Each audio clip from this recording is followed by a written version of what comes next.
Hello, everyone. Welcome to Love is in the Hair. 5 easy tips for going natural. My name is Denisha Randall, and I specialize in public relations and social media. I am currently pursuing a master's degree in public relations at Full Sail University.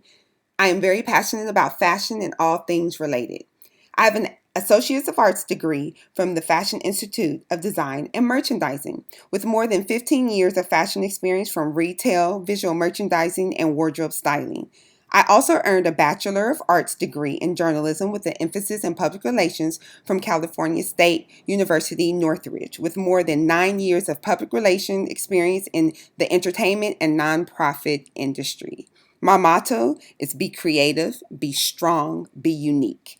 Today, I want to talk to you about natural ways to love your hair with 5 easy tips for going natural. Hair is a huge part of style and fashion. In fact, Rachel Zoe once said, style is a way to say who you are without having to speak. As women, we know a good hair day, well, that can make us feel on top of the world. But a bad hair day can ruin even the most perfect outfit, and I'm sure all women can relate. A good hair day should be a healthy hair day. With all this fuss about going natural, I wanted to investigate. Although the natural hair movement seems like a new phenomenon and trendy now, it actually dates back to the 1960s and the 1970s. In fact, I remember sitting with my mom looking at vintage pictures of her childhood. Her dress was very fashionable, her hair crowned with a high ponytail that was topped off with a mini afro puff. During the 1960s and 70s, the natural hair movement was considered a political statement of the Black Power movement, which slowed down at the end of the Black Panther movement in 1982, according to Ingrid Banks. Between 1964 and 1966, the civil rights movement was morphed into the Black Power movement. African Americans went from being identified as Negroes to Black. The pressing comb and chemical relaxers, well, they became an oppressive statement. For some Black people, wearing their hair in its natural state became a way of showing their visible connection to their ancestors. By the late 1960s and 70s, the natural hair movement was spreading through the Black population. For women, hair is their crown and glory, especially for African American women. Hair is a constant battle for African American women in mainstream society. Many women of color struggle with proper hair care, hiding their natural hair from society, resulting in hair damage that is sometimes irreversible. The struggle of conforming to society's standard of beauty can be very costly to African American women, not only professionally but emotionally as well. Although the struggle to assimilate with mainstream culture caused the popularity of the use of perms and hot combs in order to assimilate with mainstream society, today African American women are choosing to embrace their natural beauty. The natural hair movement has caused many women of color to throw out their straightening chemicals such as perms, extensions, and wear their hair proudly in its natural state. This movement has opened up a new revenue stream for natural hair care. According to Mintel, a marketing research firm, the natural hair trend is driving an increase in sales of styling products such as moisturizers, setting lotion, curl creams, and pomades.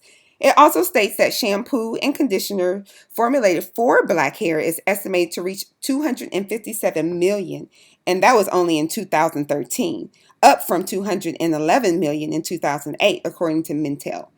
The natural hair movement is a bond that spans over decades and has united generations upon generations.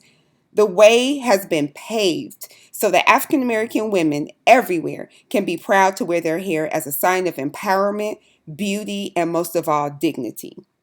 So now that we have briefly covered the history, what does it really mean to go natural? According to several blogs I've come across, it can mean a couple of things. Chemical free, no perm, no color, no heat, no extensions. This is the more extreme case, or it can simply mean you choose not to use chemicals to straighten your hair. There are two ways to go natural: the big chop, which means cutting all your chemically treated hair off, or transitioning, which allows you to gradually grow your hair out while trimming the chemically treated hair in the process. The key is to be patient. Whether you decide to grow it out or chop it all off, it's a process. Please consult with your beautician before you begin this daunting task to see what works best for you and your hair. Going natural, no matter your reason, you should want to focus on keeping your hair healthy. So before you go natural, I came across a couple of tips that you might want to know and think about. Tip 1: love your ends. African American hair texture ranges from tight curls to straight strands.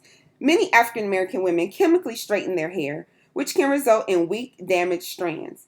Although African American hair has appeared to be tough due to the tightness of the curls, it is actually very delicate. If hair is not properly cared for, it is prone to breakage. Due to the curly locks of African American hair, oil takes a longer time to travel from root to ends. The ends of your hair receive the least amount of moisture and are the oldest hair on your head, according to hairstylist Crystal Clark of Crystallized Hair in Los Angeles. She states that our hair is like our skin. Without moisture, our skin is prone to dryness. Hair is the same way. Avoid air drying your hair without a moisturizer. It can cause breakage. Tip 2: conditioning is key. Conditioning is a crucial part of obtaining healthy hair. African American hair needs supplemental moisture to stand up to styling because it is naturally dry. Crystal advises that deep conditioning every 2 weeks should be mandatory. She normally deep conditions her clients every time they come in. The key is to saturate the ends of the hair, says Crystal. African American hair is normally dry. By moisturizing your hair consistently, hair is less prone to breakage and dryness. And don't be afraid to use the lock method. Leave in oil/cream. Again, moisture is key. Ditch the heat. Excessive heat is the number one contributor to split ends. Heat temporarily alters the hair's protein structure, which typically holds the moisture, says Crystal. The overuse of heated tools such as blow dryers and flat irons should be avoided. Additionally, Crystal recommends wrapping your hair in a silk scarf to preserve the moisture in the hair, as well as avoiding use of heat at home unless it's absolutely necessary, like when you're about to go out and you need to do a quick press to the edges. We all know about that part. Add oil to your hair regimens. Crystal recommends infusing your hair with oils to supplement those created by your scalp. Try oils such as castor, shea butter, lavender, or Moroccan oil, which can increase softness and aid in faster growth. According to natural hair enthusiast Shelia Jones, who has been a naturalist for the past 5 years, keep it simple when it comes to hair products. There are tons of options and it can be very overwhelming. Once you find the essentials that work for you, stick with them.